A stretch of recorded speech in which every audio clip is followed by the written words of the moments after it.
the meeting of the Vermont State College's Board of Trustees, Finance and Facilities. So first order of business.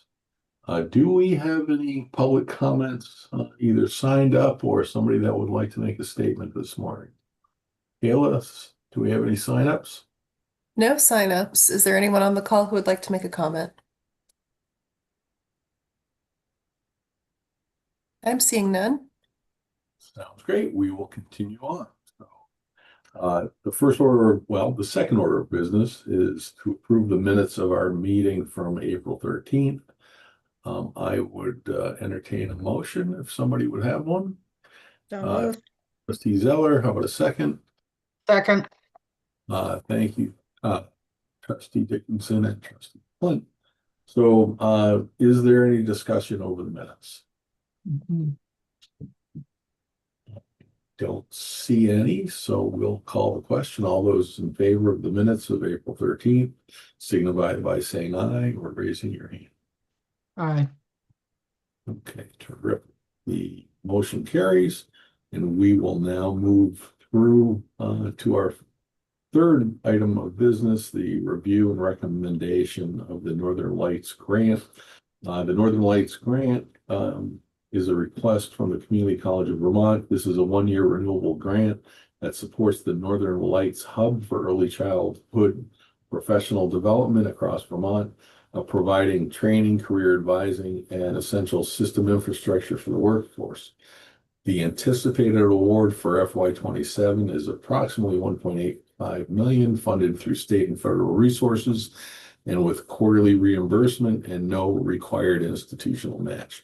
That's the kind of grant we like. So to walk us through this proposal and its impact, I would invite President Judy to give us walk us through the proposal.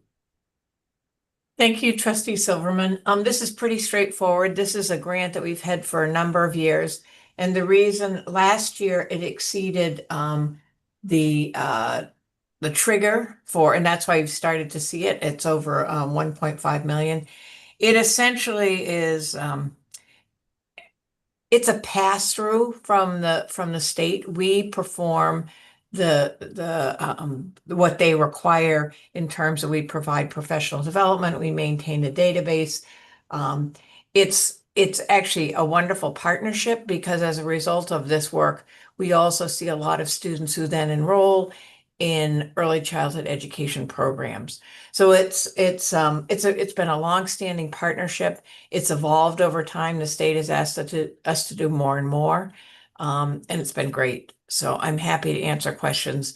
But the reason why you started to see it last year and then again this year is because of the dollar figure. Do we have any questions with regards to the?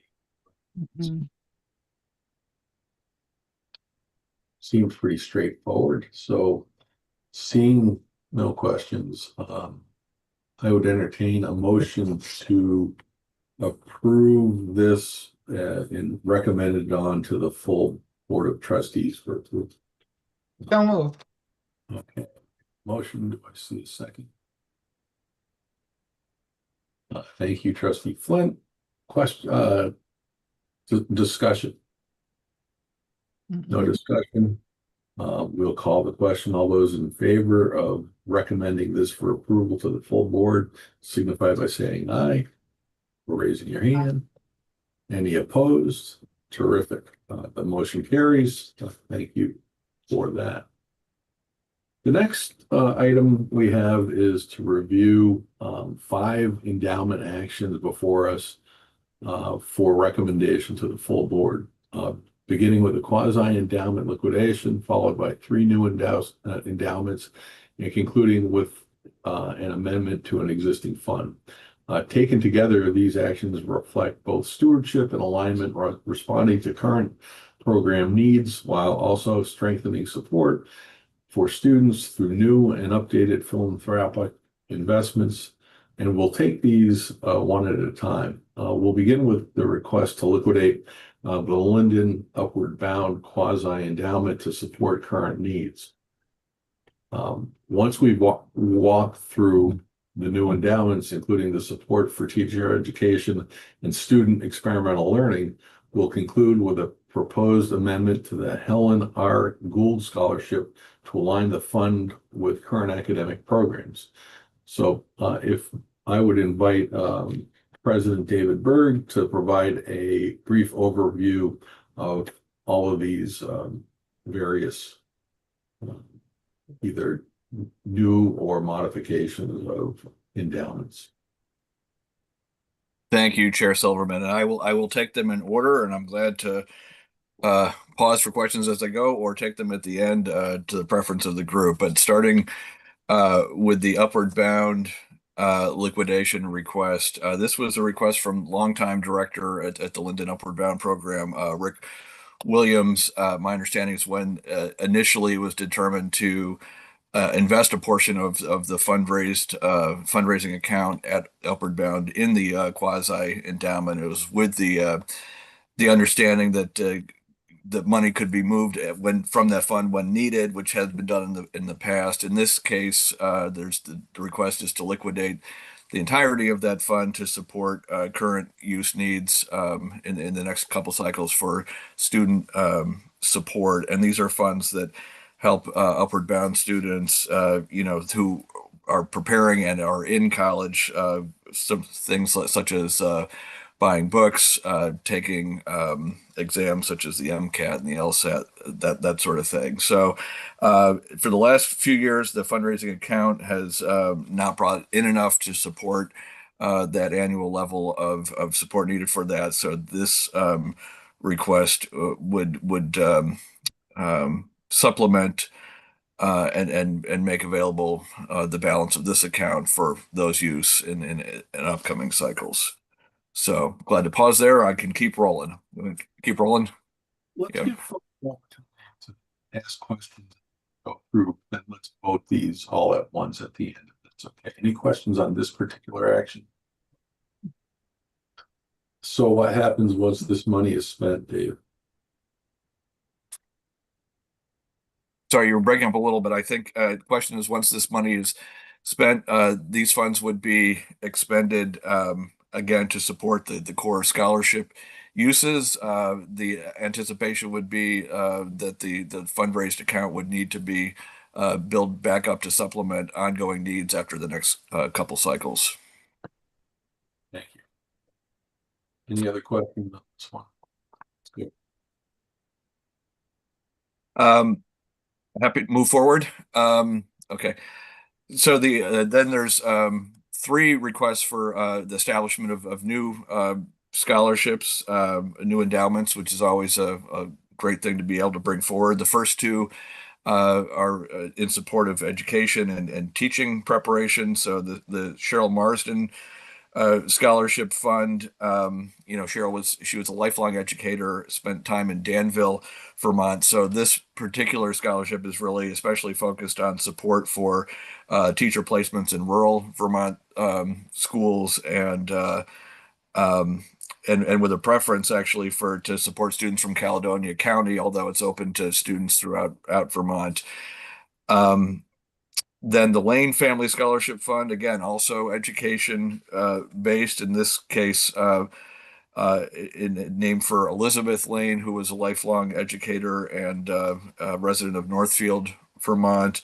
This particular scholarship would support students at the Castleton-based teaching profession programs, again, for students demonstrating financial need who choose to pursue that career.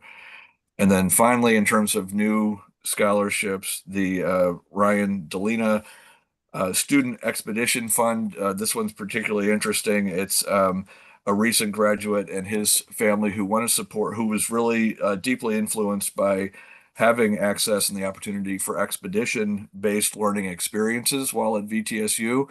Some of those experiences have associated costs with them.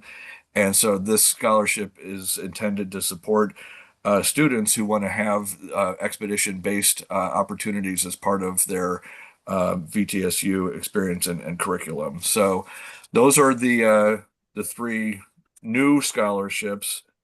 And then finally, there's a request for modification of terms from the donors of the Helen Guild Scholarship for Elementary Education at Vermont State University, reflecting, again, changing programmatic emphases on our campuses.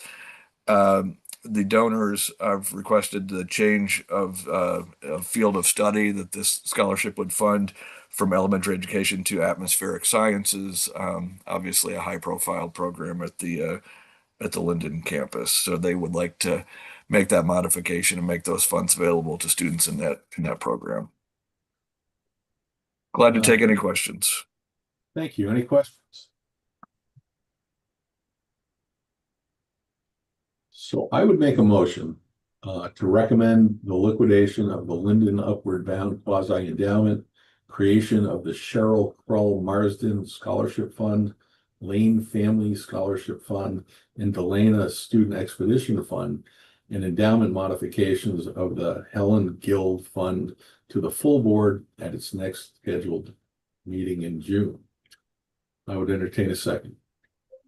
You have a, Oh, we have a question. Thank you. Trustee Durfee, question. Yeah, well, I'll second that, first of all. Move back into discussion. And I'm not sure this is part of the motion, but the liquidation of the quasi endowment for the Upward Bound Fund. Dave, do we know, or can you share how much is in that account? Yeah, I believe it was around 55,000, right? I'm looking for the exact number. 54,793. Yes. Okay, I may have missed it, but okay, good. Thank you. Yep. Any other questions? We have a motion and a second. So let's call the question. All those in favor signify by saying aye. Or Aye. raising. Any opposed? The motion carries. Thank you, President Byrd. Thank you. The next item we have is sort of an annual housekeeping item. It's the review and approval or recommendation to the full board with regards to our banking and investment resolutions. So this is a pretty standard resolution that outlines the banking and investment authorities delegated by the board, ensuring the system can carry out its day-to-day financial operations. Historically, this has been brought forward annually based on a recommendation from trustees last year. We're now proposing to move this to a biannual cycle, and this resolution covering July 2026 through June 2028. The underlying authorities remain unchanged. This is primarily a governance and administrative update. And I would entertain a motion to approve to recommend to the full board. I move that we recommend this to the full board. Thank you, Trustee Dickinson. A second. Thank you, Trustee Zeller. Any questions? No. Hearing none, all those in favor signify by saying aye. Aye. Any opposed? The motion carries. Okay. So now we will move into the review of the third quarter forecast. Overall, the forecast reflects a projected favorable variance for the year, driven largely by one-time funding and continued expense discipline.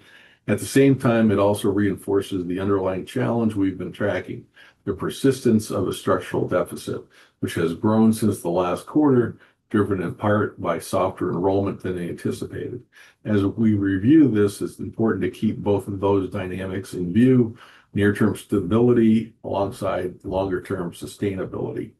With that, I'll invite Sharon Scott to walk us through the forecast and the key highlights and drivers, risks, etc.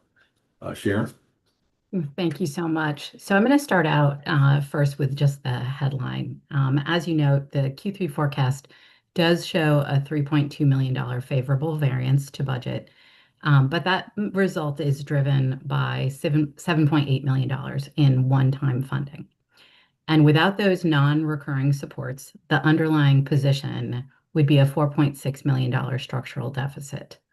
And that gap has grown since Q2 by about $750,000, or a little more than 20%. So while the reported result is positive, the underlying operating position continues to reflect a structural imbalance. This slide here really breaks down what's happening underneath that result. On the revenue side, we're seeing pressure, about $850,000 or so below budget overall. And the largest driver is tuition and fees, down about $4.8 million, and primarily due to enrollment at Vermont State. Room and board and gifts are also below target. And those declines are partially offset by $5 million in state funding, that bridge funding, and about $1.4 million in other revenue. On the expense side, we're seeing about $1.2 million in a favorable variance, and that's largely driven by vacancy-related savings in salaries and benefits, along with lower scholarship expense. Those savings themselves, though, are partially offset by higher costs in services and supplies, including Workday, which, as you know, is something that we had planned ahead for, and we are using a plan board set aside to be able to work on. So overall, the system is managing its expenses with discipline, but that discipline is largely offsetting revenue pressure rather than closing the underlying gap. So stepping back, this highlights that the key risks and forward outlook.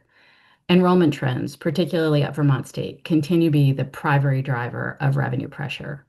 The structural deficit remains at about $4.6 million, reflecting a mismatch between recurring revenue and expenses.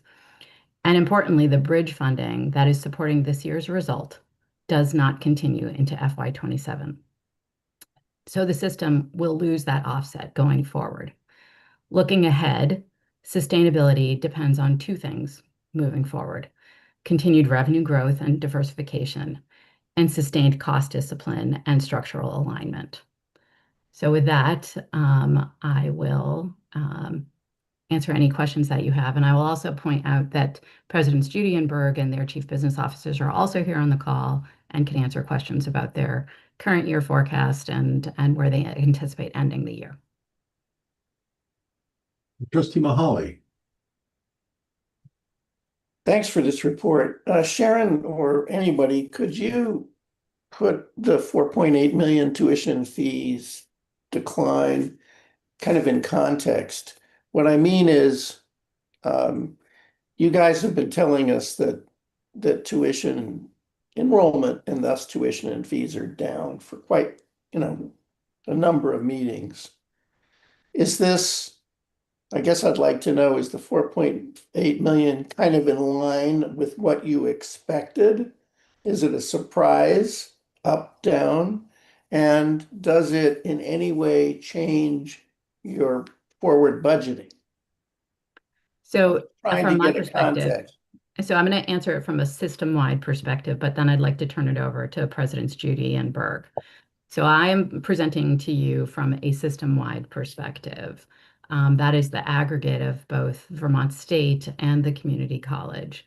So it is landing where I would anticipate that it would land. The community college's performance is stronger than where it anticipated being, and Vermont State's is where it anticipated being, since we've been talking about this since the early part of the fiscal year.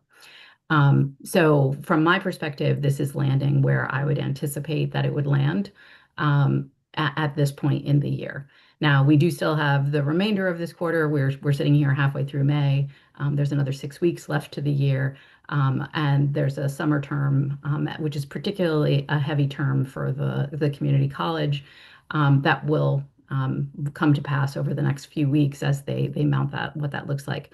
But from my perspective, from a system-wide perspective, this is consistent with where I look like. And I would also say that this is also, as I look to their FY27 budgets, they have been both very realistic in how they have forecasted moving forward what their projected revenues will look like for both the community college and for Vermont State. But I'd like to ask both presidents to speak to that because I think it's important to have the institutional context. Thanks, Sharon. I'll jump in here first. Yeah, thanks for the question. And I agree, I think Sharon was right on in indicating that we are falling in a range where we anticipated, is the short answer. We're going to talk a little bit later in this meeting. We're going to talk more about the more sophisticated forecasting and projection measures that we've been implementing, which I think really is helpful, and it's helping us as we do this work in a way that it's a tool that we did not have to fully operationalize previously. So anyway, I think we're where we anticipated being and within the broad range of where we expected to be. So from a budgetary standpoint, we are on course.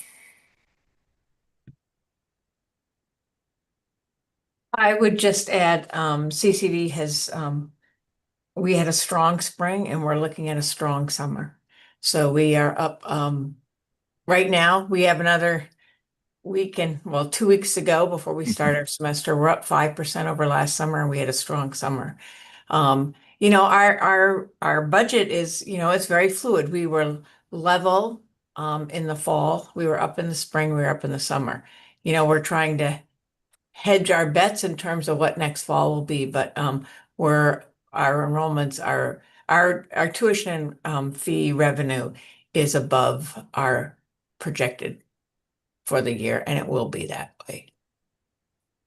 And if I could just jump back in, thank you, Joyce, for mentioning kind of early snapshot look at enrollment. I know I see Maurice Wimet is on the call, so I can picture his favorite term, cautious optimism, right? We don't like to roll out too quickly, but I know we are pleased with where we stand post May 1st as we're looking at enrollment trends for the fall. As you'll recall, we had a strong 24 landing. Last year had the complications impacted by some federal determinations around international student population, but I think we're feeling good about where we are with our traditional enrollment cycle in 26. And as you know, we intend moving forward to complement that by increased focus on accelerating our online enrollment as well. So.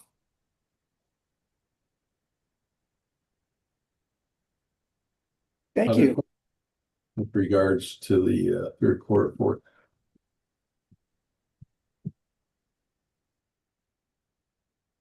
Any concluding thoughts, Sharon? I think that both the university and the community college have done exceptional work this year, trying to bring in line but not only this year's budget, but also trying to take into alignment what's happening on the ground this year and really taking that on board to be able to forecast where they anticipate being for next year. And I think as you look at their FY27 budgets for next year, that is really evident. And so I'm excited about us having you talk about them at a couple of agenda items down the road. Great, thank you. So the next item we have is an executive session to discuss records exempt from public disclosure. And I'll go ahead and make a motion. I move that the VSC F&F committee enter executive session pursuant to 1 VSA 13A6 to discuss records which are exempt from disclosure under the Public Records Act, because premature general public knowledge of these discussions would place VSC at a substantial disadvantage. It is appropriate for the committee to enter executive session. Along with the members of the board present at this meeting, in its discretion, the board invites the following to attend the executive session: the VSC Chancellor, the CCV and VTSU presidents, the VTSU president-elect, the VSC Chief Financial and Operating Officer, the VSC General Counsel, the VTSU Vice President of Business Operations, and VTSU Assistant Vice President of Institutional Research and Chief Data Officer. So that's quite a motion. Do I hear a second? Second. Thank you, Trustee Dickinson. Any questions? Sharon, how long do you anticipate this might go, just for the Depends on how many questions you ask, but we planned about 15 minutes. Okay, thank you so much. So we have a motion and second to go into executive session. All those in favor? Any opposed? Okay, we'll go into the breakout room and we will return when the session is over. Okay.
Uh, Looks like everybody is back. Kayla, we have a quorum, correct?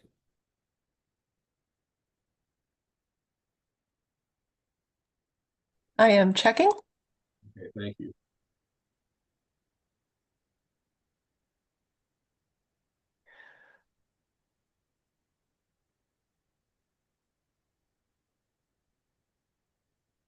Yes, we do. Thank you. Thank you, Kayla. Okay, so first of all, we have come out of executive session. There were no decisions made during the executive session. And we will move on to the next item in our agenda, which is enrollment forecasting update from VTSU. So we will now turn to enrollment forecasting for the 2026-2027 academic year at Vermont State University. At our last meeting, the committee asked for a deeper look at enrollment assumptions and outlook, given how central enrollment is to the system's financial trajectory. This is an opportunity to better understand the current projections, the underlying assumptions, and the key factors that will influence performance heading into the next academic year.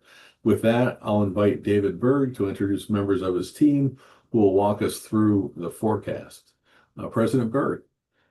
Thank you, Chair Silverman. Yes, as you referenced, much anticipated. I think that the board wanting to learn more about our updated forecasting measures that we've put in place. And so to give an overview of that work, I wanted to introduce a couple colleagues who are joining us today. Lit Tyler, who's our Chief Budget Officer at the university, and Irene Iridium, who's our AVP for Institutional Research. And Irene, with support from Lit, has really designed some sophisticated modeling and forecasting measures for our use for budgeting and enrollment projections moving forward. And she's prepared to give a presentation along with Lit this morning. Welcome and go ahead.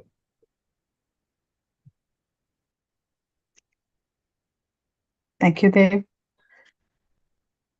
Good morning, everyone. I just want to start off the presentation by talking about how our FTE is calculated. So we have a context in terms of how our enrollment projections are.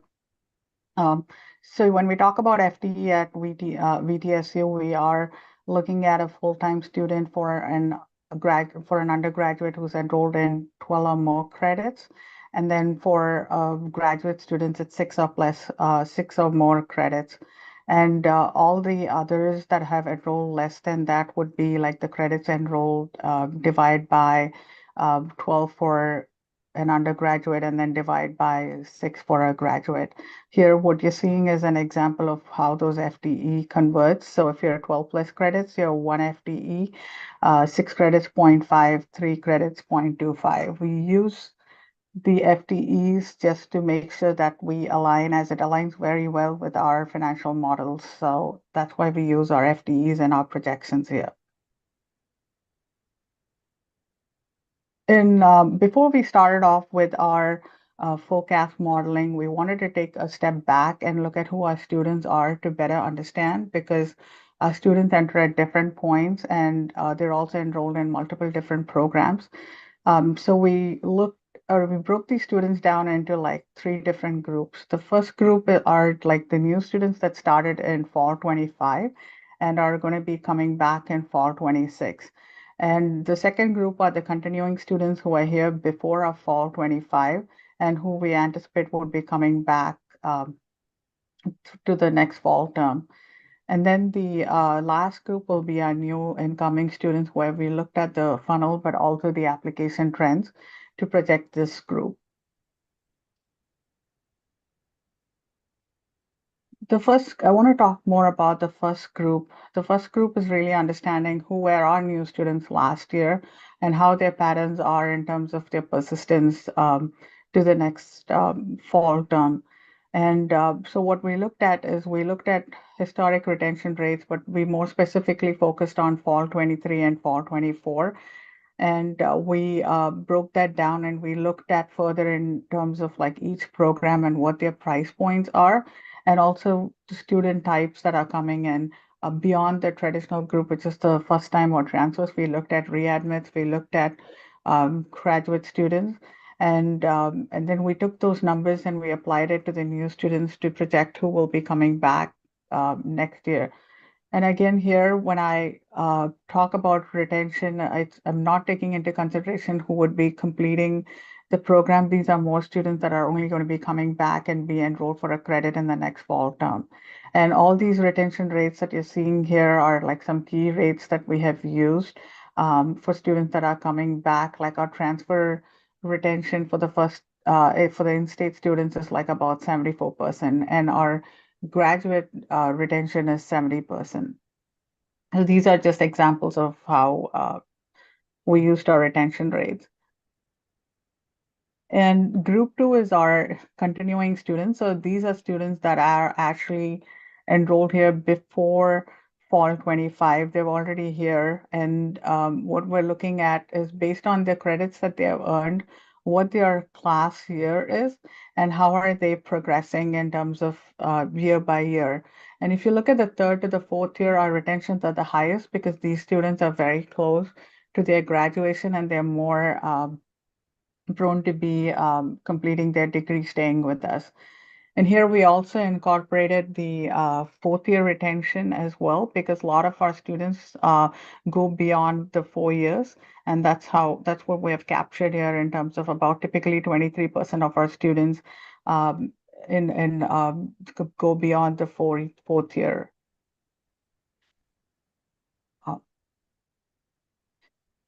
And the last group here is our new students.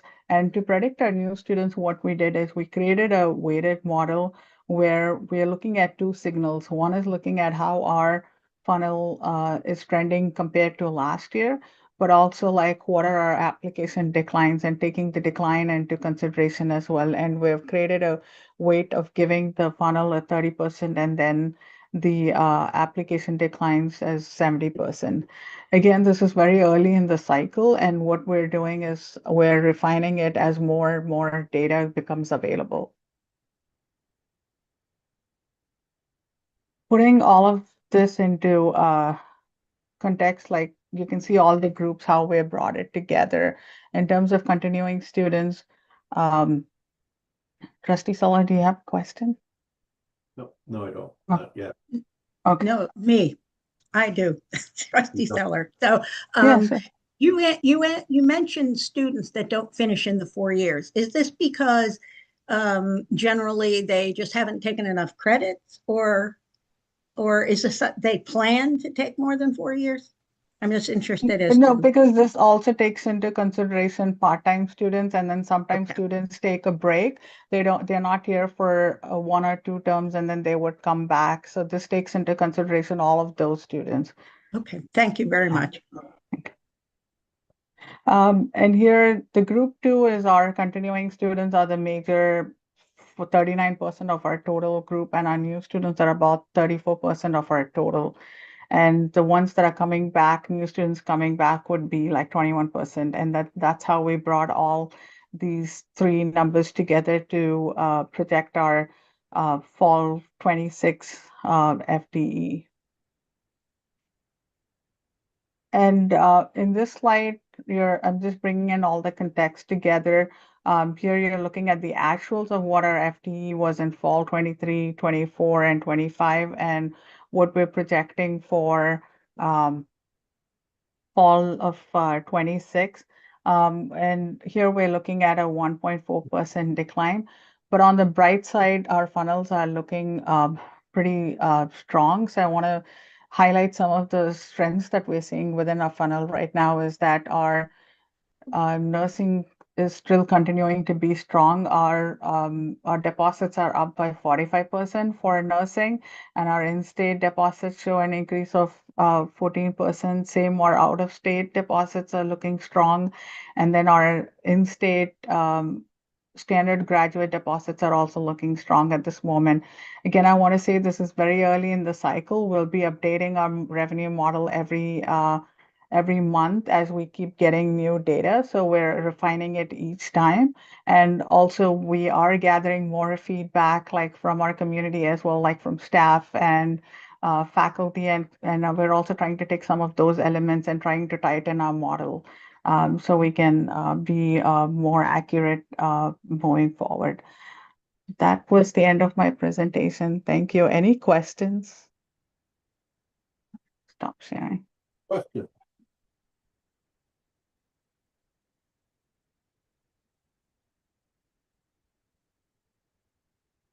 I don't see anybody with a raised hand.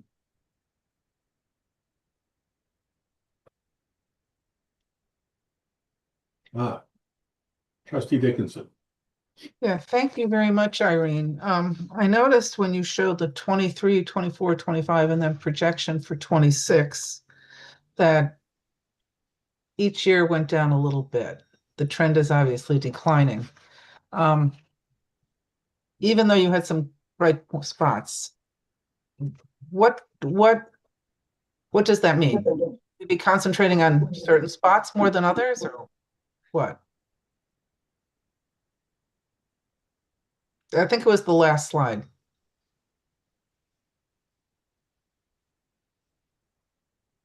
Um, Mo, do you want to take that or should Yeah, I? I was gonna jump in and say I think around Okay. strategy and student groups, I do know that Maurice Wilmette, who's oversees admissions and recruitment, is on the line and might be best positioned to discuss that. I mean, I think we do know broadly the trends in terms of demographics and enrollment, and also I think we've talked about in the past the analogy of I don't know if it's the snake eating its way through or the, you know, like when we had some lower classes around the time of post-COVID and the transition, that still is a factor in our overall enrollment, even with years where we've had some recent years with projected year-over-year growth. So that's all part of the consideration, but I see that Maurice is on camera, so I'll turn it over to him. Yeah, thanks, President Berg. I would just kind of echo those same sentiments. I mean, as you look at, the number of students that enter into Vermont State University each year, there's been some ebbs and flows there. We had relatively speaking, larger incoming classes in the fall of 2022, just prior to the unification of Vermont State University. And those students are now graduating out.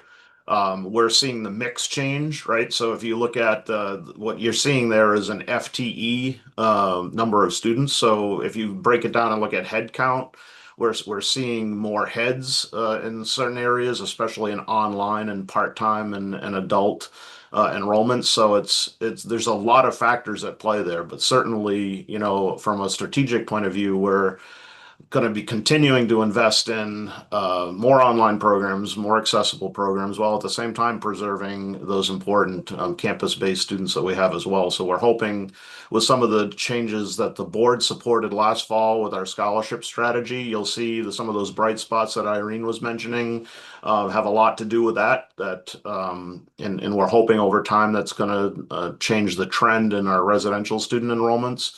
So there's a lot of things at play. It's a really complex and complicated question to answer, but I'd be happy to get more info if there's anything more that you would like to see as far as detail goes.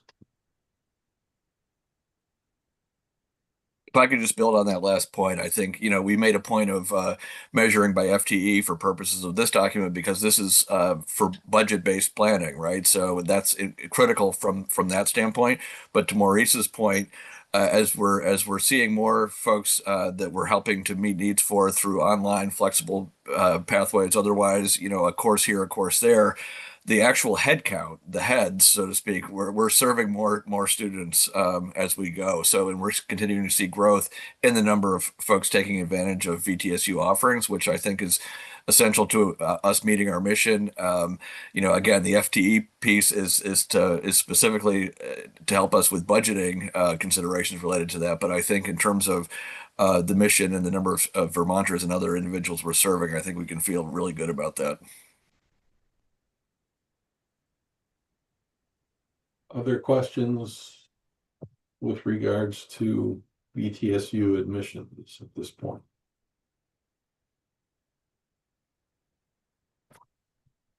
Seeing none, thank you very much, Irene, Lit, and David. Appreciate it, and Maurice. And we are now going to go into the next phase of the meeting, which is to talk about the system-wide operating budget. The 2000 or the FY 2027 system operating budget. The proposal shows continued progress, narrowing the deficit, but also reinforces that structural balance has not yet been achieved.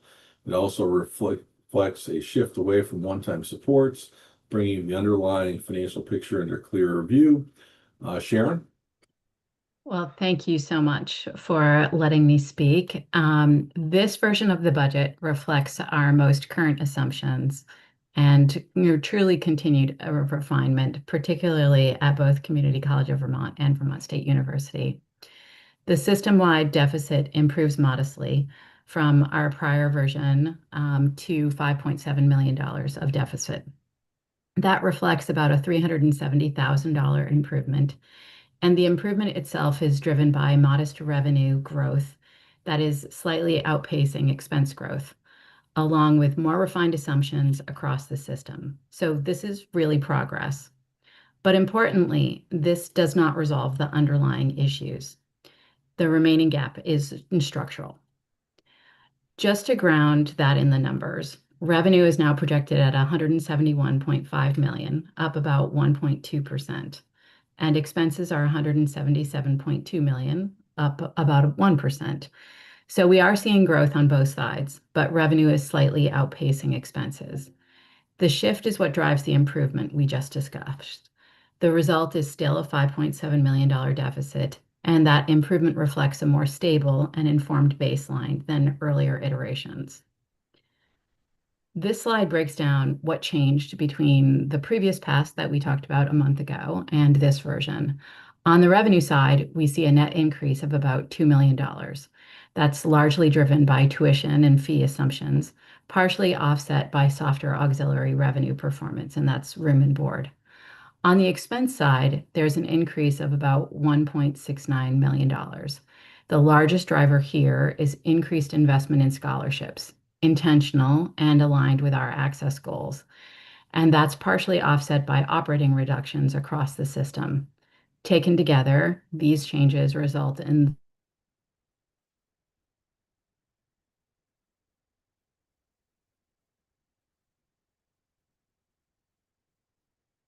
I would note that these remain conservative assumptions. We're not projecting behavior, particularly on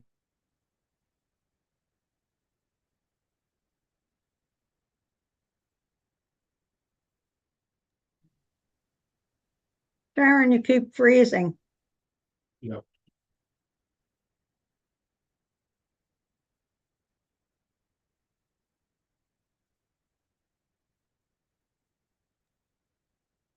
Well, let's give Sharon a moment.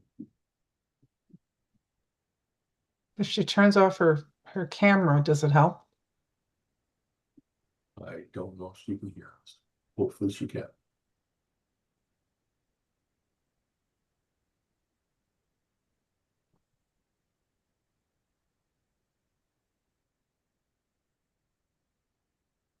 Sometimes Sharon joins using her cell phone, so maybe she will rejoin with a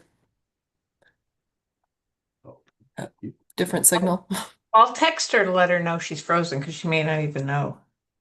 thank you. I've been sending her messages. Oh, okay. too. All right. Mhm.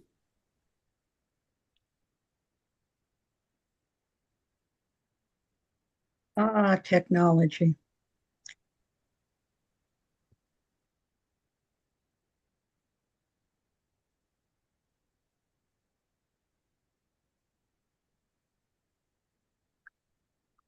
Well, does anybody have any suggestions on how to proceed? There, it looks like Sharon may be Here she logging in. comes. Here she- Yep. I'm back. Can you hear me? Yes. Yes. You're- What did you hear last? Well, it froze at a perfect point, Sharon. Yes, Your it face did. was, it's always so complimentary when your face freezes. Excellent.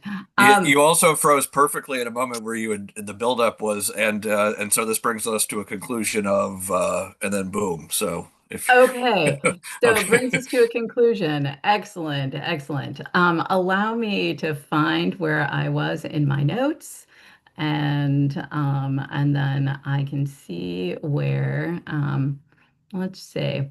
Well, I'm gonna pick up where I have my slide, and we will see if that makes any sense to all of you. Um, my sincere apologies. I don't know what happened there. Um, so this is the slide that I had up on my screen. Is this where you were at? Okay. Yeah. So the key point here is that all of what we're talking about now, from an entity perspective, each of the institutions, that the changes that we're experiencing here is that it's not one-time changes. They are reflecting operational discipline, and it is across the entire system, the community college and Vermont State University. Structurally, it's the most important thing to understand as we move into the FY27 budget.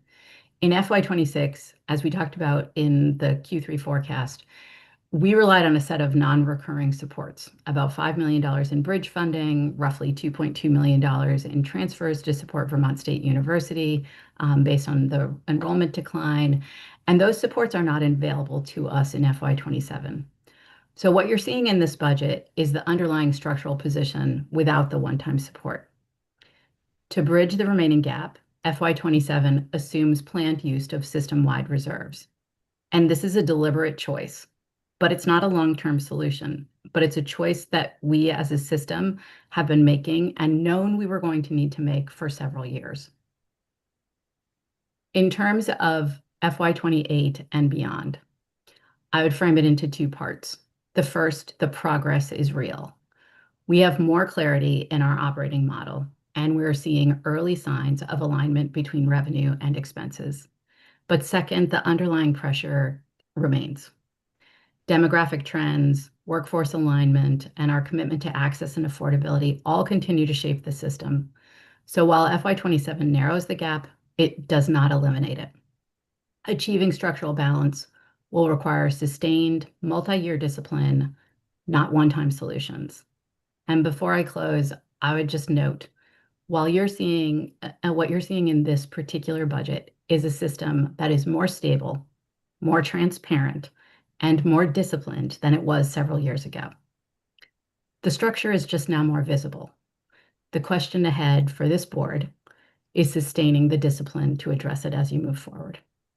So I look forward to answering any questions, and Presidents Judy and Berg are here as well as their chief business officers. Thank you, Sharon. Excellent report, and we'll open this up for questions.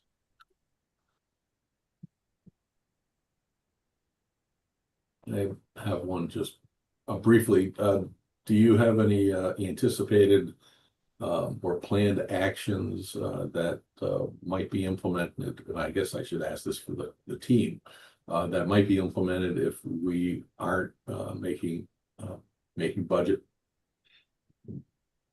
I'm going to actually ask both President Judy and President Berg to respond to those questions, since it is a local control issue and one that they would work with the chancellor on. Trustee Silverman, we fully intend to meet our budget. We also have some pretty healthy reserves and carry forward that if we ever didn't, we would be okay to do that. But I think we recognize the challenge, and we've had a pretty good track record of balancing our budget and presenting it as a balanced budget for 15 years. So I would hope that that will continue, but you know, strange things happen, but we do have contingency and we have pretty strong reserves. Thank you. And I would also express our confidence in meeting, excuse me, our budget goals. I mean, as Sharon had indicated earlier, I think the team here at VTSU has done a lot of really good and hard work this year in terms of expense control in addition to, the work we're doing around enrollment, which you heard about earlier. I think in terms of where we landed this year, our assessment was that any further budget relief measures we might contemplate in the short term were offset by the potential to negatively undercut the momentum that we were seeing and establishing.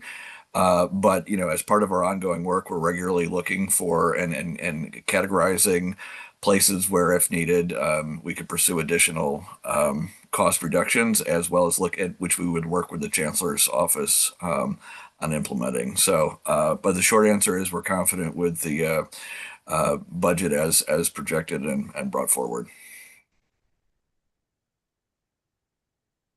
Questions about the budget? Now, Sharon, I want to make sure I understand. We need to review, approve, and forward this to the full board with our recommendation for approval. That is correct. So you would be voting to recommend this to the full board for approval at its annual meeting on June 8th. Well, to get it up for discussion, I would ask for a motion. So moved. Okay, we have a motion and a second. Thank you, Trustee Mahali. Okay. So we have a motion and a second to essentially endorse this budget for and ask for approval from the full board. Trustee Dickinson, you have a question? Yeah, I'm just questioning, trying to put it in a timeline. This is the third quarter, and there is a fourth quarter coming. Usually, maybe I need to clarify from Sharon exactly. If we recommend this budget now, what will the numbers in the fourth quarter look like as we're heading into the end of June? And when we recommend this, does that hopefully have better numbers? So typically we are not able to provide you with fourth quarter numbers until your August FNF meeting, Okay, yeah. because we need to get through the actual year-end close process. And that is a lengthier process for us, particularly this year with the Workday implementation. There's work that we will be advancing to try and get ahead of that, since we are moving to the new Workday solution, and the finance team is trying to get ahead. But as Zach LaFlash noted in the audit committee meeting earlier today, there are a lot of competing priorities. So the specifics from Q4 won't be known probably until August. What we do know is what President Judy reported earlier about the summer being stronger than, for CCV being stronger than it was last year at this point. There's still a little bit more time before their summer kicks off. I think you said 1 to 2 weeks. Is that true, President Judy? And Vermont State also has a summer session that will be kicking off shortly. But this portion of the summer term is actually the shorter of the two portions. It's late May to the end of June versus the July-August timeframe. So it shouldn't move the needle significantly at this point. The forecast at Q3 is generally done in the context of understanding what the enrollment will likely look like. There's nuances that will come in. What really does move the needle are some of the adjusting entries that happen as we get closer to the end of the year that we may not have known about. And that is work that, as I noted, the finance team is trying to accelerate, and we may have some of that information available in time for your June 8th meeting, but it might not be enough context to actually be able to move anything. Okay, thank you.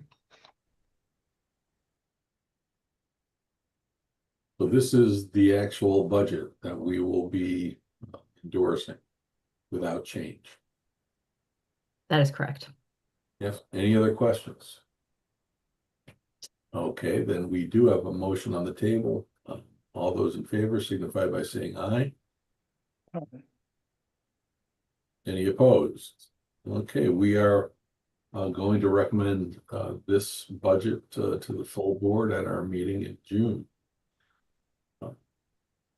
Thank you for that. So we're running up against an hour and a half, but you know, one of the things we have talked about is the importance of the Workday project that impacts everything at in the system, and notably finance as well. And I think we had agreed to try to get a update at every one of our meetings. So Wilson, Garland, if you could give us a brief, 5-minute kind of update on where we are with the Workday project, I think the committee would be grateful. So thank you. Absolutely. Thank you, Chair Silverman. Can everybody see my screen? Okay. And I will make it quick because I know we don't have a lot of time. I'm also prepared to provide a more fulsome update at the June board meeting. So this is mostly just a sort of a quick update to give you a sense of where we are and how things are progressing. Just a reminder, the red line here is where we are in the project. You can see we're very soon going to be nearing the end of the HR, finance, and payroll part of the project, which is that first line. And we've started in on planning for students. So that's the overall look. In terms of the HR, finance, and payroll portion of the project, we've entered the deploy stage. And that means that we're on track for a June 22nd launch to end users. What that means is that we've completed the end-to-end testing stage and signed off on that, and we're in the process of building our gold production tenant, which is what we'll use when we go live. And we're in the process of cutover, which means moving from the systems that we have been using to the new system. And we have a lot of end user training going on that launched last week. And we have just hundreds of cutover milestones that we need to meet here in the next month or so. And we're also in the midst of planning our post-launch support. And I just want to give a big shout out to everybody on the team that's been doing this. We've just had truly extraordinary effort getting through the end-to-end testing process. We have a significant number of integrations that are in the process of getting finalized for production, and just an extraordinary number of details and everything that we've worked through on the data side to ensure that we are ready from a production standpoint. And I know that in past meetings we've talked about the effort that's gone into cleaning the data and making sure that it's ready for production, and sort of the third tenant build, which is what we're in the process of doing now. We really solved so many of those issues and are ready to move ahead. Doesn't mean that there won't be some bumps as we go live, as there always are for projects like this, but I think the team is extraordinarily prepared and really ready to take on the challenge. In terms of the student implementation, I'm sorry, any questions on the phase 1 implementation before I move on to student? Okay. In terms of the student implementation, that's the next big phase of the project, where we're going to be implementing the new student information system and financial aid and all of the pieces that support it. We're progressing well through the planning stage. We completed the rework information workbooks on schedule.